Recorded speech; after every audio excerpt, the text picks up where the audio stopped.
சொந்தங்கள் அனைவருக்கும் வணக்கம். நம்ம கூட இருக்கக்கூடிய சொந்தங்கள் எல்லாருமே பார்த்திங்கன்னா நம்மளை ரொம்ப நல்லா பாசமாக அன்பாக வச்சுக்கிற மாதிரி தான் இருக்கும். எப்போன்னா நம்ம முன்னாடி பேசும்போது நீ நல்ல பொண்ணு, நீ நல்லா பண்ணுற, நீ இவ்வளோ சாதிச்ச, இப்படியெல்லாம் இருந்த, இவ்வளோ தூரம் எல்லாத்துக்கும் ஹெல்ப் பண்ண, இது எல்லாமே நல்லாயிருக்கும். நம்மளுக்கு எப்போவுமே நம்மளை பற்றி நல்லது சொல்லும்போது நம்மளுக்கு ரொம்ப நல்லா தான் இருக்கும்.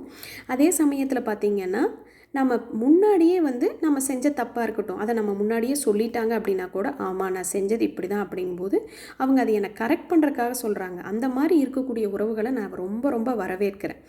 ஆனால் நம்ம பின்னாடி போய் அப்படியே ஆப்போசிட்டாக நம்மளை பற்றியே நிறைய நெகட்டிவாக சொல்கிறது, நல்லதே இல்லாத மாதிரி நம்மளை பற்றி பேசும்போது அது நம்மளுக்கு ரொம்ப ரொம்ப மனசை பாதிக்குங்க. அந்த மாதிரி இருக்கக்கூடிய உறவுகளில் நம்ம தொடர்ந்து அவங்க கூட ட்ராவல் பண்ண முடியாது.